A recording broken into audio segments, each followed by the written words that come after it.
Welcome in, everyone. Happy Monday, October 14th, 2024, and we are almost, I guess we are technically halfway through the regular season of college football. Some overtime games, some wild endings to Week 7 when a lot of people thought this was going to be the best week of college football ever. We talked about that on Thursday. Matthew Bruni was a great guest. He's not on with us tonight, but we do have a big-time guest. He is making a return here on tonight's episode of The Crowded Booth. Pile in here and make yourself feel at home. The Crowded Booth is coming on. The Crowded Booth with Bryce Koon.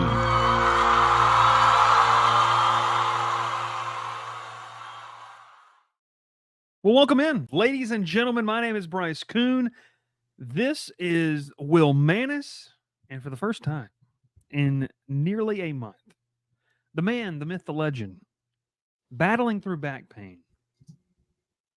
Here he is, ladies and gentlemen. It's Ralph Leary. Ralph, welcome back onto the show. It has been a while, and man, you know what? Pumped for you. How are you feeling on this fine Monday evening where you've just been hanging out? I mean, you can say hanging out. I'm still in a lot of pain over here. I might be have to readjust every 5-10 minutes when I'm sitting here. So we'll see. So, Will, how about you, brother? How you doing? Did you enjoy your workless weekend? For those that don't know, Will used to work weekends. I did very much. Was glued to the YouTube TV multi-view all day long. Hey, had a great time on Friday. Watched me lose yet another best bet. The bloodbath continues. Peninsula P already in the chat saying hail to Pitt. Hey, that's because I issued the apology, Ralph. I don't know if you saw it. Will and I did apologies. That had to be one of the worst second half performances I've ever seen from a football team. That was completely agree. Feeble. Matt Hubbard says Ralph is on my church's prayer list.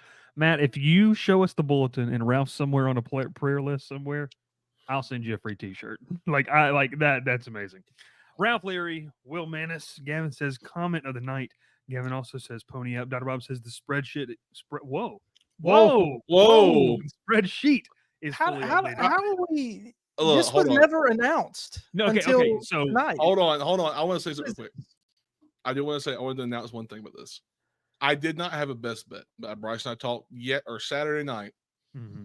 I will say the one thing how I got this bet is because of Will Manis. Saturday night. I talked to you Saturday night about it. Here's the reason. He asked me a bet I put in. No, this was the criteria, okay? Because this was it. I told Ralph, I said, okay, look, you tell me the first bet, college football bet that you put in for a Saturday game this week. And as long as it was before Saturday, if you've locked it in, I'll take it. First one he put in was Clemson minus 21. So fair. I was just asking. Because of Will Manis. Because of Will Manis. Yeah. Did Will take Wake Forest plus 21? No, we both took Clemson minus 21. I got you. That's why I want to say it was Will's bet. I might have stole it, but yeah, sadly he does not get credit for it this week. What did you take again, Will? I don't even know what you took. Ohio State minus 3. Brutal. Well, it's funny enough, Matthew Bruni's not on the show tonight, but when I got to the press box on Saturday, he looked at me. He was like, you and Will talked me out of taking Army minus the spread. I should have taken it. And I should have taken it too. Yeah, his best bet was just crazy. Andy does bring up something really big. He goes, rest in peace, Tyler Kraft. I don't know if you guys saw, as we were going live after the game, post game, obviously UNC announced the passing of Tyler Kraft. Just, that's just awful. Way too young. And like Andy says, definitely you're happy about Tech's win, but praying for UNC. And I think Dr. Bob said it on the call-in portion of Saturday's show. This just kind of reminds you things are way bigger than a football game. And you know what? It is what it is. Gavin says Daly for Heisman. He wants everyone to know. Will, do you want to talk about that real quick? Why Bryson Daly just needs to I mean, he needs to be in New York. He needs to be in New York because he's the best quarterback in the country. Let me pull up his numbers really quickly so I can explain to pull you him up just on how good Saturday. he is. Just pull Saturdays though. That's all you need to hear. Well, he accounted for 5 touchdowns on Saturday. Mhm. This guy is undoubtedly the best quarterback in the country, best dual threat quarterback in the country. 20 This is an Army quarterback. Keep in mind, he's thrown for 482 yards, 6 touchdowns, no interceptions, a QBR of 88.5, good for 4th in the country. Are these his stats? He has Yes, they are. 738 rushing yards so far Wow. on 107 attempts, almost 7 yards a carry with 14 touchdowns. He's accounted for 20 touchdowns on the season. That's not bad for a quarterback and a triple option offense. Dr. Bob does bring up a good point. The AAC race is shaping up to be a doozy down the stretch with Army, Memphis, Navy, and Tulane. Real quick. Bless you. Thank you. Appreciate that. I think the question has to be asked. The American Conference title game is the week before the Army Navy game. Mm-hmm. Are we not going to play an American Conference championship game if it's Army and Navy? Are they just going to be off that week and they're going to play each other in the say winter? that this game has no conference title? bearing on the playoff or conference, but what if it does? Like, could you play back-to-back weeks hypothetically? Possibly. No. Eh. Surely they won't play that game. But I don't know. Like one of those two teams is certainly going to be in the conference title game. You would think. Navy's already beat Memphis. They have the tiebreaker, and Memphis and Tulane. They still have Memphis and Tulane played? No, they haven't played yet. They're like right toward the end of the season, honestly. Dr. Bob says if Navy beats Tulane, they will play back-to-back. I don't know if they will. Well, here's the thing. You can't play it back-to-back because you're going to have one that's just the conference title game, which one of the teams will get to host. And then you just go into this, like, exhibition. I don't know. Dr. Bob says, Ralph, that game is Thanksgiving night, Memphis at Tulane. That's going to be fun. I will say this. I can't speak for the other two fellas, but Dr. Bob, we haven't been to connect on a game. If Tulane host the AAC title game and LSU's not in the SEC title game, which I don't think they will be, but if that's not happening, I want to be there. I want to be in Midtown NOLA. That's what I want to be. Ralph, Will, wild week of college football. Let's dive in. First topic of the night, Ralph. It should be in order there on the show. We open it up with this, guys. It's not because Texas beat Oklahoma. I think, Will, both you and Bruni were kind of leaning towards that Oklahoma plus 14.5 rivalry game. We've seen Oklahoma not be the better team and not just cover, but beat Texas in some years on paper. And your thoughts on this? Because I'll start with you, Will. Texas, it's not the fact they beat Oklahoma. They took care of business. And they took care of business against a team that is good and is solid. So your thoughts, your feelings, is Texas elite? I feel like they're a clear-cut one of the top teams in the country, but are they considered an elite team by your measure right now? I say yes, and it's because of the defense and the way they just dismantled Oklahoma. Now, we knew coming in Oklahoma's offense is not very good. They struggle at the quarterback position big time with Hawkins. He has still struggled, but man, they got after him. You look at what they did defensively. Held Oklahoma 38 or 26% on third downs. They averaged over 8 yards per third down. Held Oklahoma to only 3 yards of play. I mean, that when you do stuff like that, you're going to win. You're going to win by a lot. And they did it for 4 quarters. They got down early. It was an ugly start for both teams. But then, I mean, Texas, they took over. They outscored them 21-0 in the second quarter. And then from there, it was over. It was over quickly. I feel like too, and to your point right there. I mean, and Maxwell says it right there, Ralph. You can throw that comment up with what he said. He goes, as an OU fan, them beating us the way they did wasn't surprising. And then he later on says, our offense just is not there. Yeah, I mean, I think that it's not the fact that they beat them to me. It's the way that they beat them. It's the way that this team has navigated an injury to Quinn Ewers. I know Arch Manning's a good talent, but it just shows that this team is more than just a quarterback. And we've seen good teams when they lose their quarterback, it completely derails what they want to do. I'm not saying that I'm not going to go on a limb and say Texas could win a national title with Arch Manning. Maybe they could. I don't know. But I think it just shows that this team in general is very well balanced. There's very good depth. A lot of the questions I had in the preseason about Texas, they have answered. Obviously, a massive test that we're going to talk more about on Wednesday. This is coming up as they host Georgia.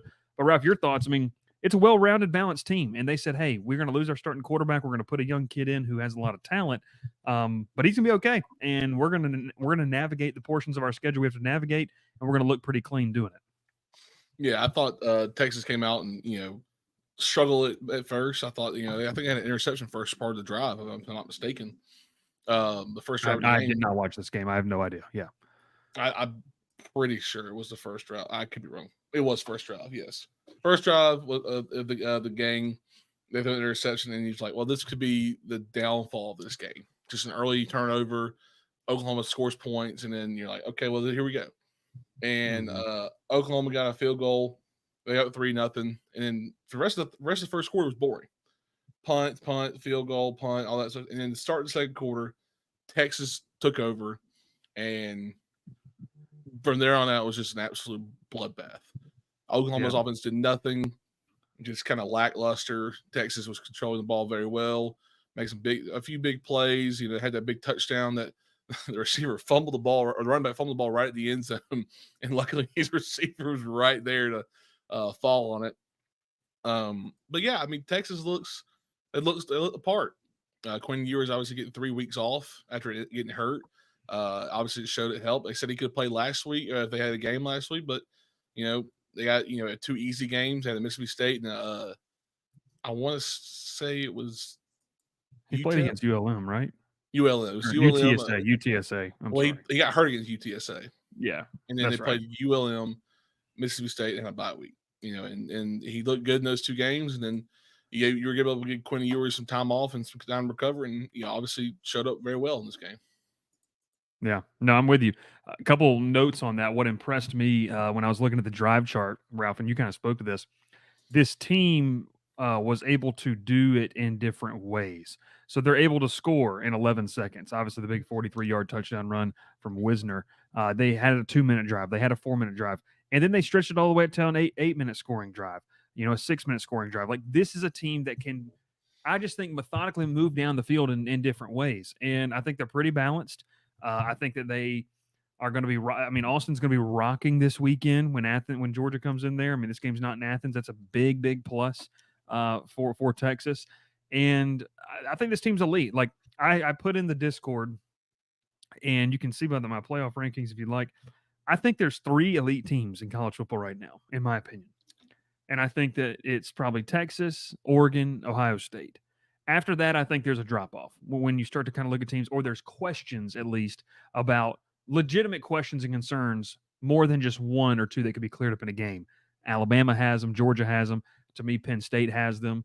Notre Dame has those concerns. There's questions about the rest of them, and I think Texas is up there. I mean, look, and Dr. Bob says it, Ralph, you can go back and obviously kind of look at it. He goes, Texas beats Georgia on Saturday.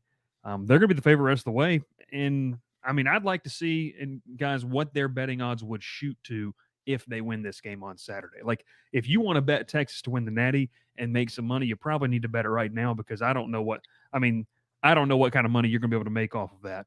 Gavin says, don't forget about the F1 race in Austin. Completely forgot about it because could care less. Yeah, Texas is elite. I think so. Texas's offense. I mean, we know Oklahoma has a good defense. They're really good defensively. Texas did pretty much whatever they wanted to. Bryce, you talked about the balance. 229 passing yards, 177 rushing yards. They did it in a lot of ways. they had the big explosives on the ground. I think more so than they had the one touchdown pass. But I don't know how you stop Texas right now. They have a ton of momentum. If I'm Georgia, I'm not looking forward to Saturday. That's going to be a tough game. And especially coming off of a performance against a not very good Mississippi State team where your secondary got torched. And that's something that I think is really, really big too. Dr. Bob also says, and this is very key, you go back to when they lost the Sugar Bowl, or I guess it wasn't the Sugar Bowl. Yeah, it was the Sugar Bowl in the playoff game against Washington. And Michael Penix and those receivers were able to have their way with the Texas secondary. Well, the Longhorns go out in the portal and they add some guys, they strengthen, they develop some guys internally. And this secondary, I think, has made leaps and bounds for them to be able to be elite. So I think that's really huge, just in terms of what they what they need to do. Why do you think they ran off Jaron Thompson? There you go. And, hey, he's been one of Auburn's best DBs this year, though. Yeah, that's true. But there's levels. There's levels to this. There is. Dr. Bob says, tell me I'm wrong. The return of the Lone Star Showdown will be this year's most watched regular season game. A&M is quietly moving up the rankings, and the game is at Kyle Field. Yeah, I just tweeted out my playoff rankings. I've got A&M as like the first two out. I think they're a pretty solid football team. And I said this last week, Will, for all the rivalries that we are not going to see, like Oklahoma State, Oklahoma going forward, getting this one back is going to be pretty freaking awesome when November rolls around in that Thanksgiving weekend. But Texas Elite, yeah, we certainly think so. I think they got to be the odds-on favorite to win the national title. And like I said, if you want to get your money in on that, check out Bet Online. Bet 50. Use that code to match your $50 bet, whatever you want to do with it. Deposit. Be smart about it. Deposit. Yeah, I couldn't think of the word. I was looking down at my little cheat sheet right here that I've gotten. I just was scanning it and couldn't find it. Texas Elite, I do. I certainly think so, and these two fellas think so as well. Okay, folks, this next one.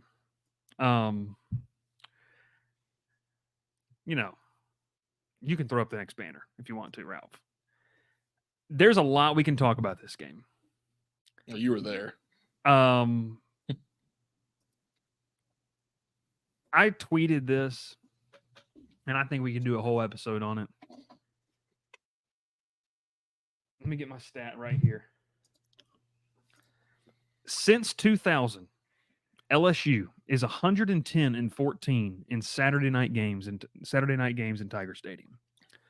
5 of those losses come from Nick Saban. One of them comes from a man named Brian Harsin.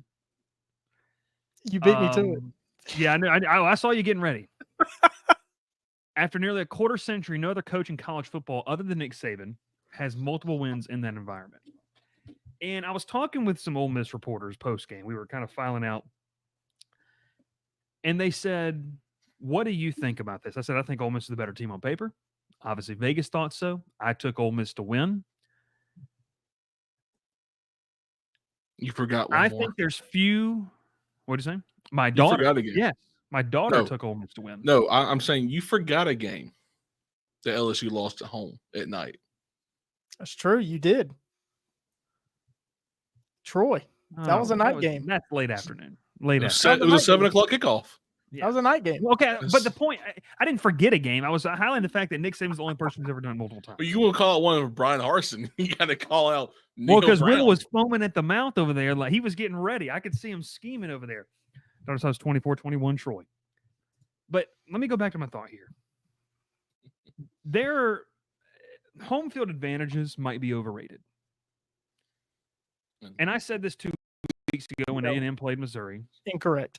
I don't think they are, but for some reason people think they are. They're only properly rated, if you want to say that, and we talked about this 2 weeks ago, is if the energy and play on the field matches the atmosphere. If it doesn't, we have seen atmospheres, the wind get completely sucked out of them. Guys, this defense played out of their minds. Out of their minds. 6 sacks, 11 pass breakups, and 13 quarterback hurries in this game. Now, look, I don't think Ole Miss's offensive line is going to win the Joe Moore Award, But you guys, and we've talked about this off camera, this LSU defense had some massive concerns in terms of, do you have SEC level talent on the front seven? Ralph's favorite player of all time plays middle linebacker for this team in Whit Weeks. He loves that man. Oh, I was waiting for you to go someone else. Will heard it all night on Saturday night. But seriously, Whit Weeks, 18 tackles in this football game, including a body slam of a sack on Jackson Dart to end the game in regulation. I say all this to say, this defense played out of its mind. Garrett Nussmeier didn't really play a great game, but he was surgical when it mattered, obviously, in that final drive. And he completed 43% of his passes. Oh, it was brutal. It was brutal. And some of the decision making, throwing off platform, like it was very weird. But I think there is something to say about, you can play as bad as you did, and on that last drive, you're surgical. And that speaks to growth within a game. Gavin says this: Whit Weeks is what Tech fans want Kyle Eford to be.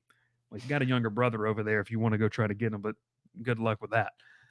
Yeah, all these things saying, guys, there's already 2 LSU. I put LSU in my playoff. I don't know if they're going to stick there. They very well could lose this upcoming weekend in Arkansas. I think that's very possible. But for one night in that atmosphere, unlike anything I've ever experienced, if you haven't seen the video already, you can head over, obviously, to my Twitter, and, it was on the field and all that kind of stuff. I mean, it was nuts. And Saturday Night Death Valley lives up to the billing. They put Ole Miss on the bubble. Jackson Dart tried to go Anakin Skywalker. I don't know if you guys saw that. Cloak over the head and just, brutalized. I mean, this is a game where Jackson Dart said post-game, I don't know how we lost it, and I don't even know how they lost it. This game should have been 21-0 Ole Miss in the first quarter. Trey Harris drops what would have been 6 points just immediately on that first drive. It's is that what you want, Gavin? You want that right there? Okay. Yeah. Guys, the environment's unreal. I think it played a massive factor. LSU played their butts off, but that crowd was loud, 102,000. And I will say this too, for anyone that doesn't think that there is a step up in terms of SEC in some Big Ten places everywhere else, you just don't get it. And I know people make fun of the "it just means more" type of thing. It really does. And there's just certain places, regardless of record, regardless of what's happened coming in there, it's going to be different. It's going to be louder. There's going to be more noise. There's going to, and just in terms of a program, there's going to be more money. There's going to be more opportunities, regardless if that team goes 4-8 this year over a team in a perceived lesser conference that goes 9-3 or 8-4. It is what it is. And LSU showed that. They flexed their muscles. We talk about, obviously, LSU winning.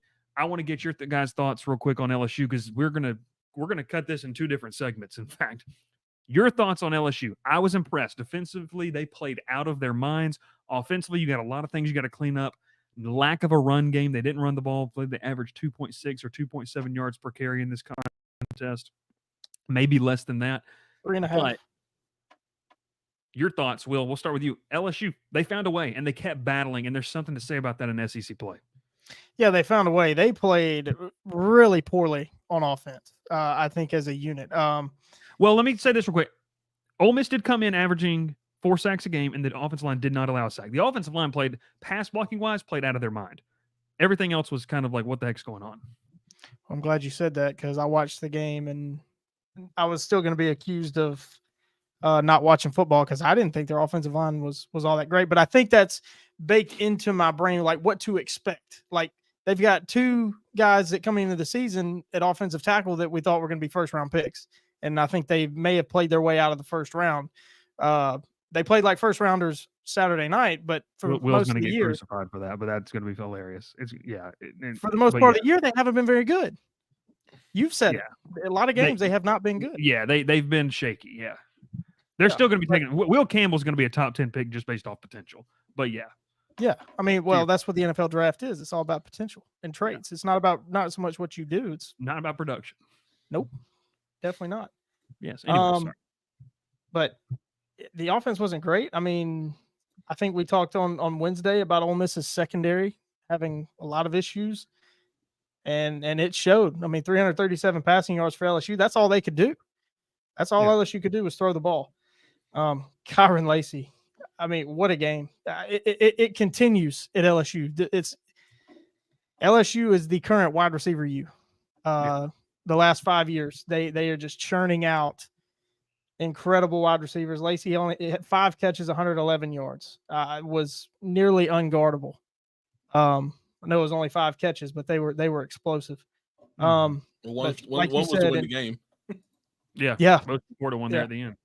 Yeah. And, like you said, we'll split it up. So I don't want to get into Ole Miss yet, but a lot to be said for LSU to be able to find a way to win this game, because they offensively, they didn't play like they should have won it. Their defense, like you said, was the best they've played all year. People in the press box who've been covering LSU longer than I have, they said that's the best defense performance they've arguably seen. Excuse me. Arguably that they've seen in 3 or 4 years, like pre-Bo Pelini in 2020, which was just a pitiful thing that people had to watch. Kyron Lacey's a dude. That guy is a dude. Wow. And nearly broke his leg. I don't know if you guys saw that. Like, hyperextended his knee, and I was like, okay, he's done. Like, he's done for the year. LSU was already 3 receivers down. But Ralph, they kept battling, and I know we talk about this a lot. The ability to just survive and advance is huge, because this felt like an early elimination game, really. I mean, LSU had 1 loss. Ole Miss has 2 losses. Maybe not all the way elimination. Crazy things can happen. We'll talk about it here in the next segment. LSU survives and now finds themselves with every single thing that they want, including a potential trip to Atlanta. As they're undefeated in SEC play right now. They have everything in front of them if they can go and capture it. Yeah, I mean, I'll tell you one thing. I was very impressed by the defense. Obviously, you mentioned Whit Weeks beginning of the show, or beginning of this part. Huge game for him. I gotta give props to Ashton Stamps. That dude balled out on Saturday. 3 pass breakups. I mean, was not letting anyone on him. Yeah, I'm still on the same page though. If Major Burns steps on the field and plays defense anymore, it is horrible. It's like watching. That's like all I can remember about LSU playing defense. Ralph and I watched this game together, and all I can remember is Ralph just talking about how bad Major Burns was, and Major Burns was having a rough night. Look, he also this, and Bryce pointed this out to me when I first started watching LSU more and more with him. Major Burns is a good tackler. He can blitz. Yeah, he can blitz. He's going to blitz. He's great when you eliminate the amount of yards between him and the ball. He needs to play close up to the line of scrimmage. That's the right. Way to put it. In coverage, it is horrible. Trey Harris proved that by mossing on him in the end zone. That was on his head. Catch. That was humiliating for him. Yeah. But the fact is that you look at his stats, you're like, wow, why is Ralph saying that? Because he had a good game. 8 tackles, 4 solos, a sack and a half, 2.5 tackles for a loss, quarterback hurry, a 4 fumble. You're like, why are you saying that he played bad? Go watch him in coverage. He's awful. But for them to overcome that with him, because they have Whit Weeks, who played out of his mind. He's crazy. He's a psychopath. I thought the D-line they played a great job. Braden Swenson, man. That dude's guys, he legitimately might be an All-American candidate at this point. Yeah. We're talking 7 sacks already this season. Him and is it Savion Jones, right? Yes. Yeah, Savion Jones. Those two, out of their minds, played great games. I mean, you don't have to look at the stats. Just watch the game. Watch how they perform. Watch what they forced Jackson Dart to do. Him make him scramble, run more. He got knocked around running the ball. And so I think it's just up for the front 7, man. They played out of their mind. Ashton Stamps had a great game, and I was just impressed the whole entire time, because I was thinking, well, Ole Miss was eventually just going to break it out and start to sling it on them. I really did, and I thought Jackson Dart was just on. I mean, they had that touchdown. It was to Trey Harris. It was in his hands. It hit off his leg. I mean, that was, he was taking that to the house. I mean, by far, he had everyone beat, and after that, they just didn't get beat over the top anymore, because they create such a great pass rush. They got Jackson Dart uncomfortable early in the game. They hit him. That's the one thing you got to do. Some of these quarterbacks like him, you hit him early in the game, he's not going to be running around as much. And he tried to run around and got knocked around. Yeah. No, you're right. Also want to shout out Zion Alexander. PFF posted that he allowed like 26 yards total on guys that covered him. And that's a kid that's an FCS transfer, by the way, tore his ACL last year and has played a total of, I think, of 6 games at the FBS level. And so these guys played well above. Will, we've talked about this, and I think it's a reason you weren't high on Missouri. I think this is the Blake Baker effect. I think this guy, and I told a lot of people in the press box, when this guy gets some dudes in and they've got the number 2 or 3 ranked recruiting class, I don't know where it is in per 24/7 Sports, but it's one of the top 4 classes or top 5 classes, I believe. And they've got some dudes coming in. When he stacks some classes, Bo Davis stacks some classes on the defensive line. I mean, I think that's a reason for LSU fans to be excited. If he's doing it with this, and it's not a knock on the guys that he has, but when he's doing it to guys that really are LSU football players and LSU type of players, I think that's when you could start to see maybe the LSU defense of the 2010s and late 2000s that we saw with those great defenses. That's when you could start to see those guys come back. Because you've mentioned Blake Baker leaving Missouri was a reason you weren't as high on him, I think, as I was. And now we're seeing that effect kind of at LSU. Yeah, I mean, Blake Baker's doing an incredible job. He should be a Broyles Award, maybe not finalist, but he needs to be in the discussion for sure. He's done a really, really great job of scheming that defense. I always say it's not about the X's and O's, it's the Jimmies and Joes. Sometimes it is the X's and O's. I mean, and Blake Baker's had to do that this year. Yeah. But LSU, they made a lot of timely plays on defense to win them this game. Whit Weeks, we already talked about how great he was. If that targeting stood, LSU does not win that game. Does not win the game. You talk about timely plays, the interception in the end zone, Dart trying to go over the top. I thought it was a terrible throw to begin with, and he throws it. So let's switch it over kind of to Ole Miss and kind of what our topic talks about here. Guys, I mean, Ole Miss is on the bubble, and I think this is – I'll say this. We can talk about whether they're going to make the playoff or not. That's whatever. They've got to win out, like Jackson Dart said. But here's the thing that I think is going to be a very interesting theme to watch, and I wanted to get y'all's thoughts on this. For the first time, and we've kind of seen it in Tallahassee, where people are a little bit ticked off and frustrated. But you're starting to see teams that are transfer heavy. Not a ton of chemistry. They didn't come into school together. They didn't spend a lot of time, with each other in terms of that. It's short-term relationships. How do things go when the purpose of you coming there is no longer in reach? And I think that's something I'm very interested to see what happens in Ole Miss, because do they combust?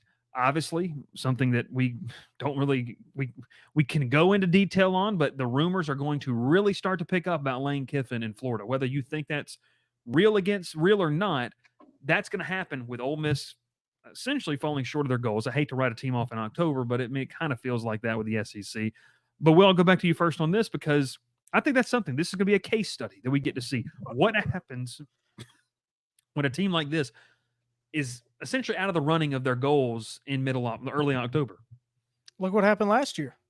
The story is rewriting itself.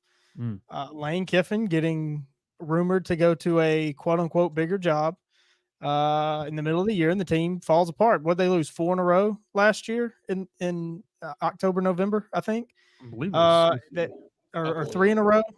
They lost several in a row. They had a skid at the end of the year last year, and it looks like that could be happening again, especially with the reactions. What do I not? I don't know what I'm talking about. They only had 2 losses last year. It was Alabama. Oh, that's Georgia. Right. Yeah, Alabama and Georgia. So they lost to Alabama in September, and then they lost to Georgia. Well, it was 2 years ago. It was 2 years ago they had the skid. Yeah, that's they right. lost to Bama, Arkansas, and Mississippi State. Yeah, and they lost a bowl game. Yeah, that's what I was thinking of. 2 years ago. But I mean, it's repeating itself. The difference last year, obviously, there was no rumor of another job for Lane Kiffin. We've seen it happen before. The reactions by Ole Miss, by Lane Kiffin, by Jackson Dart after the game, they scare me. You look at the numbers on this game. I don't understand how Ole Miss lost this game, really. And I watched it. Of course, they lost discipline, which I don't know that Lane Kiffin's ever really had a truly disciplined football team. They were penalized 12 times for 110 yards, killed them a lot. LSU forced 22 third downs. That's by Ole Miss. Crazy. Ole Miss, Lane Kiffin's offenses, I mean, what they average? They average 5.5 yards a play. That's about average. First down, second down, they're moving the chains. LSU did a great job keeping them from moving the chains early, and it made it more difficult for them. But yeah, I think this might put Ole Miss out. The way that they reacted after the game, I don't know that they can recover. They still got to go to Georgia. I don't know who all else So- they play. I know they still have to play Georgia. Yeah, Georgia comes to them. Georgia comes to them. Okay. Yeah. But still, you're not wrong. They still have to play Georgia. They've that might be it. Mississippi State At does Arkansas. Mississippi State. Yeah, They gotta go to Arkansas. next. Yeah. Mississippi State, do they have some momentum to end off the season? They played really well against Georgia. Yeah. Say what you want to. They look pretty good. I had that game. I was watching that one a little bit as well, and Mississippi State was a lot better than I thought they would be. But Ole Miss, they got some problems and they got to correct quickly. Yeah. I will say this. Add one more. It's second to last game of the season. You go to Florida from us. I'm not saying that Florida's some great team, but you watch them go to Tennessee and hold them for 4 quarters and take them to overtime. Well, they might be without a coach, and they might just be playing for fun at that point. So you need to watch out. Tennessee's got their own DJ problems. Lagway at quarterback. And Tennessee has their own problems. Agreed. Yeah, Bryce, like you said, Graham Mertz getting injured, that might buy Napier some more time, especially if Lagway did not look. He wasn't great. The first pass was bad. He looked like a true freshman. He did. Yeah. He did, but he didn't really look overwhelmed. And in that environment, you certainly would expect him to look overwhelmed. He didn't really look overwhelmed. But he still looked like a freshman. So he may get some time. It's gonna be interesting the rest of the year. You got Kentucky, and you got Georgia, and then you go to Texas. You got a tough little ride here for Lagway. Kind of to end things on Ole Miss, they are going to have a bye week, which they really do need. Yeah, they played It's 7 a great straight. time for a bye. Yeah, and they're going to host Oklahoma, which, look, I mean, offensively, when Ole Miss has faced legitimate defenses, they've struggled. Yeah. I mean, defenses that have played well. They go to Arkansas on November 2nd, and then obviously Georgia on November 9th. They go to Florida, like Ralph said, on November 23rd and November 29th. I think it's over. I think that your shot at a playoff is over because there's going to be a jumbled mess. And here's my thing, and I said this in the preseason: if you don't beat LSU and you don't beat Georgia, where's your quality win? Like, where is not even a quality win? Where's your stamping on the resume win? You better win out. You That's really what I'm have saying. to. That's what you have to win out, because you have to beat Georgia, and you have to. You're not probably going to go to the SEC title game, but you've got to beat Georgia to even have a shot at the conversation. So, like Jackson Dart said, you got to win out. So it'll be interesting. Gavin says Juice Wells is a fraud. He was a non-factor, complete non-factor in this football game. One more on Ole Miss's schedule. They've got 4 games left. They're going to be favored in all 4 games. You think Probably they're right. favored? I'm staking Georgia. Arkansas, depending. if If Arkansas think wins this week, it'll be interesting, though. If Arkansas beats LSU. I think Ole Miss will be favored in all 4 of their games. If they beat LSU, though, I think I will take Arkansas. I think To be favored. Yeah. If they beat LSU. But, Caden Lee, by the way, 9 catches, 132 yards. He went off. Stud. And then Ulysses Bentley was just Who was rediscovered. covering him? Yeah, no one knew where he went, and he just showed back up. Major I'm Burns. saying Caden Lee. Who was covering Caden Lee? It wasn't Major Burns. It was Zy Alexander for most of the game. If I remember correctly. Uh, So Major yeah, Burns Ulysses- did cover him twice. It was bad. Ulysses Bentley. I remember saying all preseason, he needs to get the ball more. I've thought it for 3 years. He needs to get the ball more. 11 carries. He's been man. non-existent. 11 carries, Completely 100 non-existent. plus yards and a touchdown. You need to have the ball at least 20 times. At least. I don't agree. Ralph wants. I mean, I don't disagree. I'm sorry. Don't disagree. All right, let's get through this one really quick, and then we're going to go to takeaways. Oregon makes a statement. I'll just kind of say this about this. I think this is a game that's going to turn out a lot like Oregon-Washington last year. I think these two teams are going to match up in the Big Ten title game. If you've seen my picks, I do think that Ohio State's going to beat them because you get them in Indianapolis. You don't have to play over there, which I think was a big factor. 2 very good football teams. Dylan Gabriel, ladies and gentlemen, had kind of been in the weeds, just kind of waiting in the weeds all season, and he pops off, wills this team to a win. I love to see it. Great football game. I was able to keep tabs on it in the press box. But, fellas, Ralph, we'll start with you on this one. What'd you think about this one? Because Dylan Gabriel popped off, and he needed to for Oregon to win this game. Yeah, when you say in the weeds, I mean, he really has been very good this year. It kind of goes overlooked because they're not blowing teams out like they were years past. But I think they're still a solid team. The defense is obviously there. Dan Lanning's got it. You face probably the best roster in college football. I think we can say that. Ohio State probably has the best roster. What'd you say last Thursday, Will, or last Wednesday? The best roster money could buy. Yeah. Yep. I mean, you're not wrong. You really aren't. I mean, Quinshon Judkins alone makes it the best roster money could buy. But he was really a non-factor in the game. I think the defense shut him down. But look, Dylan Gabriel, great game. He's a really good field general. I think that's what you want to say because that's the Madden term. It's true though. He was just over. He really led his offense perfectly. Controls it very smoothly. Doesn't make it too many mistakes. I thought he threw the ball very well. Put it in the right spots for receivers. Obviously Evan Stewart, dude, he's something else, man. Evan Stewart and Tez Johnson and Terrence Ferguson, man, the three of them are very good. Yeah. They really are. Trayshawn Holden would have been good if he didn't spit on people. Yeah, that's also true. I mean, he had one catch for 32 yards and spit on somebody. Hawk to him. Just. Overall, though, Oregon, they proved to everybody that they are still a very good team. They get over. They were favored 1.5 in this game. Ohio State was 3-point favorite. Oh, were they really? I'm sorry. Don't remind Will. My bad, Will. But look, I think they said, look, we're at home, Austin Stadium, 69,000, whatever it was, 60,000. It was the max capacity, largest crowd ever. Still barely the LSU's crowd, and it's loud. Austin's loud. I agree. Will, thoughts? Ralph, what did I say during the game? I can't believe Oklahoma ran this guy off. That's got to true. That's got to go down as one of the worst roster decisions. That's worse than Hugh Freeze sticking with Peyton Thorne. It is. I was about to say you might want no doubt about it.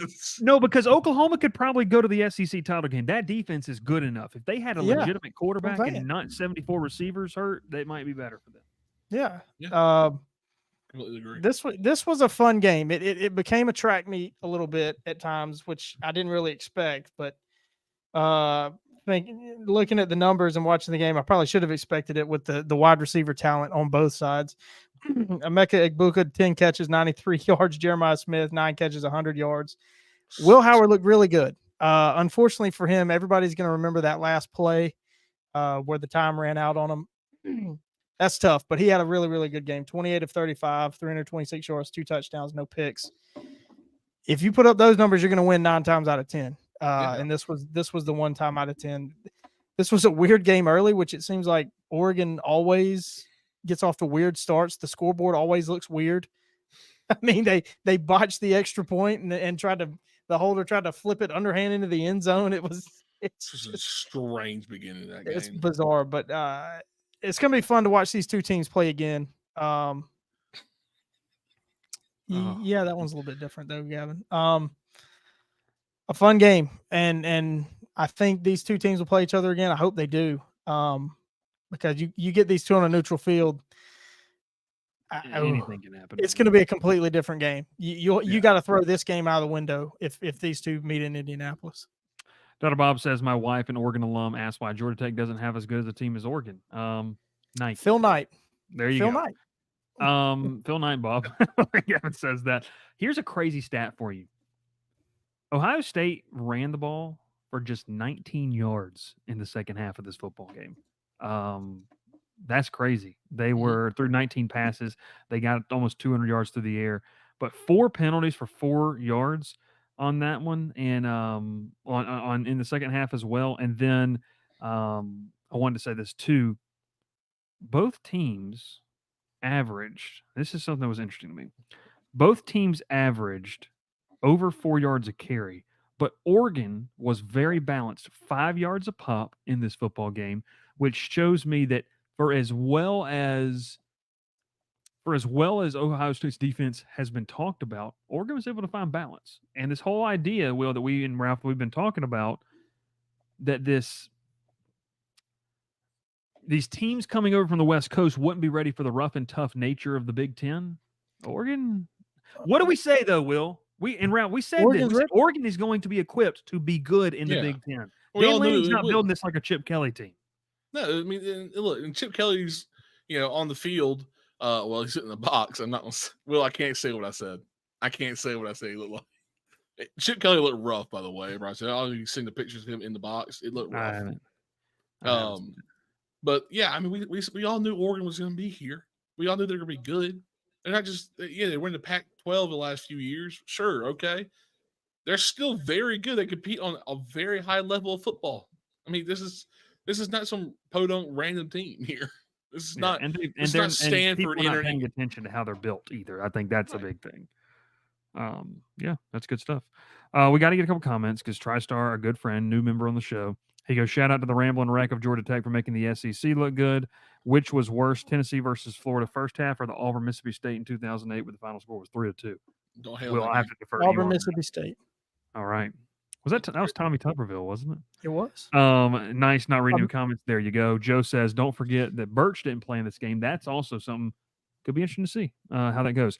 Dr. Bob says, my wife also says that Will should have known that Oregon was going to win. Will, I guess Dr. Bob's wife has something against you. I'm not sure. I mean, it's obvious that I don't know anything. So Yeah, Mrs. Dr. Bob.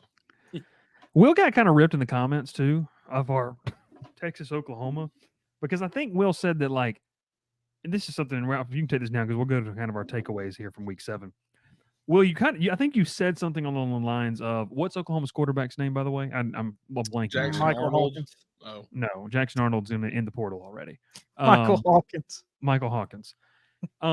You mentioned that Michael Hawkins could spark a run game, and these Texas fans Oklahoma has one of the worst run games in the country. Like, what are you talking about? And it was just very interesting to me because I don't remember you saying that Oklahoma had a good running game, but I said he can make plays in the running game. he made plays in the run game, and then immediately all that people heard was Oklahoma has a great run game. That Joker's fast. yeah. I mean, if he can figure out how to throw the ball, Oklahoma's going to be really good. He knows how to throw the ball. He's not there. I'm saying yet. accurately. Right. I agree. TriStar says, I'll tell you now who could beat Oregon, Texas, them. They're Troy Trojans. They couldn't beat. They're going to get blown out this weekend in Mobile. Tomorrow night. Tomorrow night.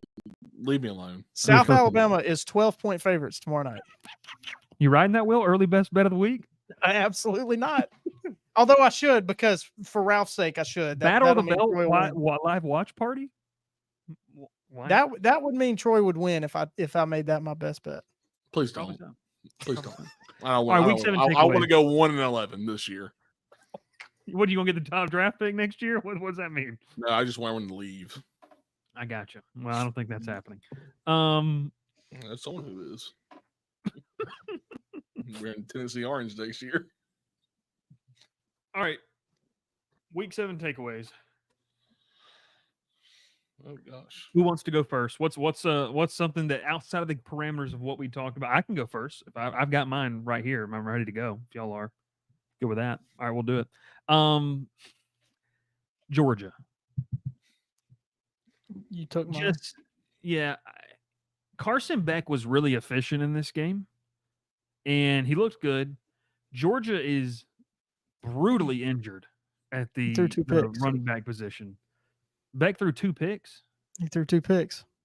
Oh, well, I didn't know that. No, he did throw 2 picks. He still had some stupid rating though that was like he was crazy efficient because 167.6 completed 75% of his passes, 36 of 48, 459 yards, 3 touchdowns, 2 picks.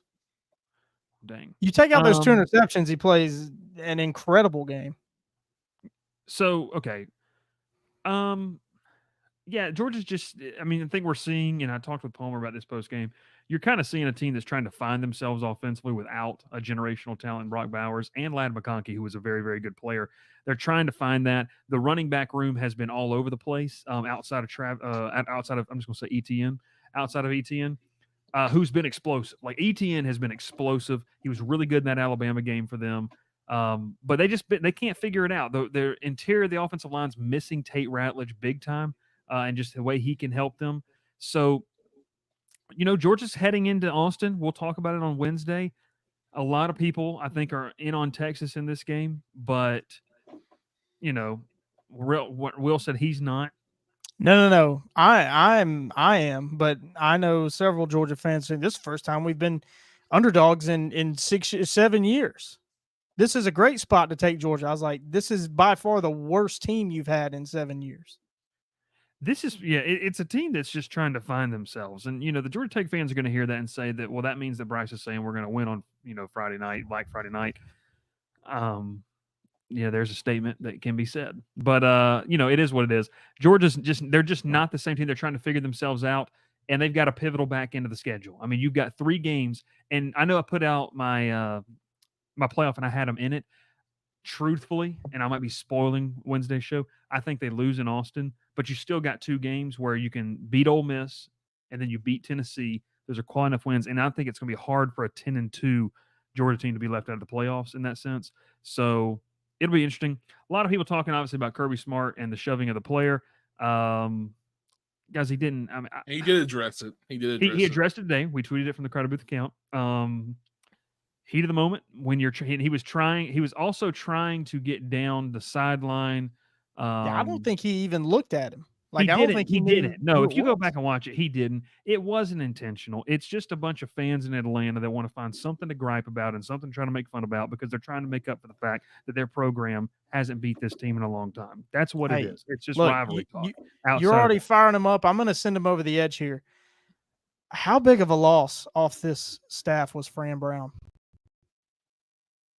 The secondary, and I'm surprised because I think T-Rob is one of the best secondary coaches in the country, but they look lost on every play. It's like they don't know their assignments. They don't look for the ball. It's shocking, honestly. Yeah, it is. I mean, I think T-Rob's a good coach. They lost some guys on the back end, and you've got some young guys playing. You've got guys, God, what's the kid's name from Buford? That's a true freshman. KJ Bolden. Yeah, I mean, he's just learning. Like, I mean, you have talent. It just is what it is. And they, Gavin says KJ Bolden knows the creed. He just didn't want to say it. I think that was the deal, or his mama didn't want to say it. Who knows? Yeah, I mean, it's just Georgia team. They're not as strong as they have been, and what they have been is literally the best roster in college football over the past couple of years. And it is what it is. I think they're showing they're mortal, and so we'll see what happens the rest of the season. I expect them to still go to the playoff, but they definitely have shown a Mississippi State team that is not good in my opinion, but played well above themselves on the road. In fact, which was really impressive by Mississippi State. They've shown that they can't roll the ball out and beat anyone right now, and I think that's for the rest of the teams on their schedule, including Georgia Tech. You got to be excited about the potential of going up against them. You know whose fault that is? Will Muschamp going to the Vanderbilt game? Mike Bobo. Everything's Mike Bobo's fault. Everything's Mike Bobo's That's why their secondary is so bad. It's Mike Bobo's fault. Agreed. Exactly. Completely agree. Who wants to go next? Take away from week 7. Ralph, you got it? I have 2. Okay. My first one's a short one. It's for Will and I really. We had to apologize. I apologize. I don't apologize for anything. Well, we had to apologize. You apologized last Wednesday, Will. We had to apologize to Ashton Jeanty for doubting that he could go over 187.5 rushing yards on Saturday. No. Okay, let me clarify. I didn't expect him to play the whole game. Yeah, we all props to Hawaii. I mean, the Joker's playing. He's played only half of the games. So props to Hawaii for giving him a game and making him play all 4 quarters. Yeah, thank you. We really appreciate it. But Ashton Jeanty showed again why he is the Heisman favorite. I think he still is. I think he will be. Look, Travis Hunter, you can say whatever you want to. He plays both sides of the ball. He didn't even play but 1 quarter last week. This weekend. He was hurt. It's fine. I don't care. He got hurt. He only played 22 snaps in 2 games and still has the most rushing yards in college football. That's crazy. I don't care what you say. That's crazy. He's playing a video game accountants in Starbucks briefs. Accountants. I have a new other one. Cam Rising needs to get a job. Please. A real job. Get out of football and get a job. Accounting works. Whatever your major is, go find something to do. I put it on Park Ranger, LinkedIn, ZipRecruiter, Indeed.com. Find something. Someone can find you a job eventually. Will? Ralph, you put it in the private chat. You said the cover of 24/7 has a story where Cam Rising could land if he opts in for his 8th year. If you go on, it's the 6 potential schools Cam Rising could play for in 2025 if he opts for his 8th year of eligibility. That is the opening thing on 247 Sports right now. Why is that a If he's at Auburn, I'm going over there and I hope the firing first Hugh one Freeze is Auburn. myself. I really hope it's Auburn's first. I'm firing Hugh Freeze myself if Cam Rising is going to play an 8th season and it's at Auburn. Oh my Ralph, gosh. what are the schools? I'm not signed in, so Georgia Tech. After Haynes King gets selected number 1 overall. Here are the schools, the 6 potential schools. Utah, well, that's shocking. UCLA, that's career suicide. USC, no. oh God, Maxwell. Oklahoma, Michigan, Oklahoma State. You know what? Oklahoma State seems like the most likely option because they're literally. Think about this. They'll have had back-to-back quarterbacks who could play combined 15 years of college football. We'll say it, Alan Bowman. Good job. Get a job. I mean, and he's Someone never buy been Will good. Maness an Alan Bowman Oklahoma State jersey. He's never been good. He's never been good. Is my issue. Gavin, I hope not. I truly hope not. Gavin said Cam can be a future UPS supervisor. We've already tried that with college athletes. It didn't work last time. Oh, geez. All right. It's best bets time. Let's take a look. Oh, wait. I don't get a takeaway. Oh, you got to go. I'm sorry. I thought yours was. Ralph had 2. Ralph had 2. That's what it is. Oh, yes. I'm going to once again use this as an opportunity to pat myself on the back. I was right about Clemson. I said it on Wednesday. I'm still right. I was right about Cade Klubnik. I was right. He played one bad game. Clemson is a playoff team. I think they're easily the best team in the ACC. I think they're going to win the ACC. Yeah. I'll tell you who's not going to win the ACC. Oh, God. I was right. Ralph could not have been more horribly wrong on that pick, by the way. That's a Hand up. Hey, last shout out. Georgia Southern. Hail Southern. What a game. comeback win. Will, do you know what we're talking about? Where's Drippy at? Where's he at? He said that was crazy. That was insane. Marshall, what are you doing, bro? They're not we are, that's for sure. Oh, God. Thundering turds. Here we go. All right, best bets. Here we go, ladies and gentlemen. You see it right there. I went Georgia Tech -5.5, and that baby hit. You gotta love it. Got lucky. It was awesome. All right, we're going to Wills. Well, no, wait a minute. Let's go back for a second. I would have loved to have watched Georgia Tech play. Oh, God. That would have been nice. So true. So true. And Ralph people thought Will was to watch, but people thought Will was being like joking. Will was being serious. We were trying to watch the game. What is that extra column over there? That's Bruni. Matthew Bruni. Oh, that's Bruni. He's our guest picker. 0-1. No, keep going. Yeah, we would have loved to watch Georgia Tech. The CW is just wild. He says just get YouTube TV. He has YouTube. I have it. It's not. I don't have CW. It's probably just Spectrum, dude. Because you're in the Atlanta market. I'm not in Atlanta. I got it, and I'm in Baton Rouge. Explain that. It's just because you have Spectrum. He's on the Spectrum. Spectrum has my internet service provider has nothing to do with my streaming service. I'm just saying. Why would the internet provider have anything to do with the streaming service? Because Spectrum always has issues with everything else. Why not? I guess there's Hulu has live sports. We know. I was about to say Hulu has live TV. Hulu's better than YouTube TV. All right, let's go best bets. I took Georgia Tech -5.5. That may be covered with a Jamal Haynes special there at the end of the game. Big time cover by the Jackets. I talked about it on Saturday. A win's a win, but this team has a lot of questions still. Georgia Tech still has a lot of questions, but you're 5-2, and it's a lot more fun to have those questions when you're 5-2.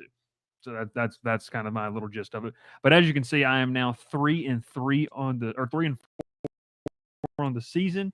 I'm creeping up on Ralph, who pushed last week. So it does, guys, we might have to bet the Army-Navy game to be able to get. I'm so down for it. Y'all will. I won't. I We're won't. taking I the won't under. have to. We're Let's taking the let's under. go to Ralph. Ralph pushed 2 weeks Ralph, ago. wait. What did Ralph just say? What did We're Ralph taking say? the under in that game. Okay, Hammering the under. All right, That's yes, a free take the under. loss. I'll take the over. that's a free loss. Totally Have you Ralph? watched Army and Navy this year? I was totally joking, Will. Ralph is 3-3-1. So I don't know. I'm 3-4. Ralph is 3-3-1. Ralph, shout out. Clemson -21 at Wake Forest. Wake Forest is the worst team in the ACC. It's not even close. I mean, Wake Forest literally paid somebody to not play them anymore. I mean, if that's not the definition of my program is feeble, then I don't know what it is. Eli Holstein and Pitt. Let's freaking go. I know the guy was in here earlier. Go all the way back to the top of the comment section here. My man, Peninsula P. He was in the comments, Will, when I trashed Pitt in the offseason in the summer. And he stayed dedicated. He subscribed to the channel. And he wanted his revenge, and he got it. And I apologized last week. Love what Pitt's been able to do. That second half was pathetic. It was. It was truly was. pathetic. Will and I both had the spread in that game. Pathetic. Will, you want to talk about this? I don't know what there is to say. Some are brutal. I will say. Yeah. Some are brutal They're ones. all brutal. They're What's all the brutal. The mean- worst loss is the Memphis at Navy under 50. I mean, that's that the was worst. tough.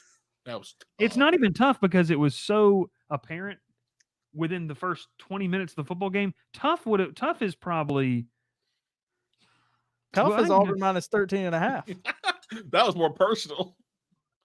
yeah. I don't know. Yeah, Or that's Texas Tech and strong. Arizona not going over. I would have thought the over would have hit.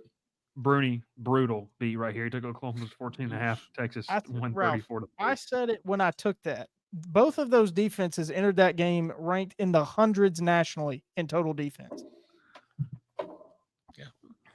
Maxwell says I feel like Will's joy has been sucked out of him like a Dementor got to him. That just makes me think of The Office scene, the Dementors. They're all around us. Prison Mike, if you haven't already. Yeah, college football is not as fun as it once was. Oh, I'm having a good time. It's awesome. It's a great sport. It's the best sport. The team you get to watch every week is actually good. I'm still not sure if they are. They're pretty good. They're 5-1. Yeah, they're pretty good. The team All I right. get to watch every week is going 2-10. That's all. That's also okay. Another takeaway for me. And I don't know why everybody in the Discord tries to make fun of me when they say this, because I've been saying it since April, and y'all have heard it every day since April. Vanderbilt is beating Auburn. They are. I've said it for months. And at this point, I'm convinced that they're going to beat Auburn by 40. Auburn plus 40. Anything, don't lose by more than 40. I'll be okay. And Louisiana Monroe, they're going to beat Auburn Rank too. them. Rank ULM, please. ULM is good. They're actually good. They're probably going to beat Auburn too. Troy lost Auburn- 13-9 in that game. Auburn's 2-10. I don't see Auburn winning again. The spread this week for Missouri is Missouri minus 5.5. That's just I'm hammer. We should hammer it. If you want free money, take it, because that Vegas has no clue how to put a line on an Auburn game. Luther Burton's out. I don't care. I've said all year they got 3 great wide receivers. Auburn Mookie secondary Cooper, is shambles. Marcus putrid. Carroll's going to torch them. Marcus Carroll's going to run all over them. probably.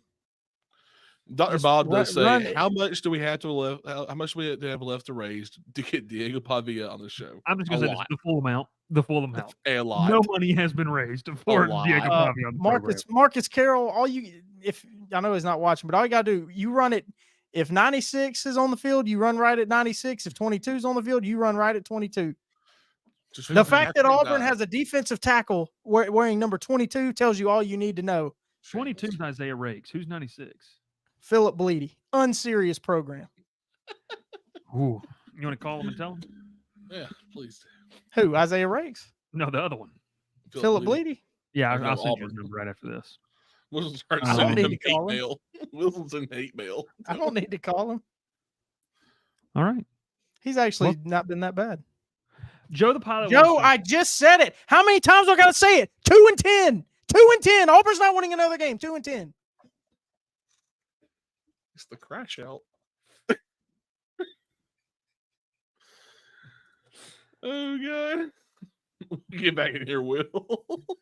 Brutal. He said he's done. And we're done. Bryce Koon, Ralph Leary, Will Menace somewhere just beating up bicycles with a mallet. I don't know what he's doing. The barn is burnt down, and so is Will's house. We'll see you next time. Thanks so much. It's the Crowded Booth.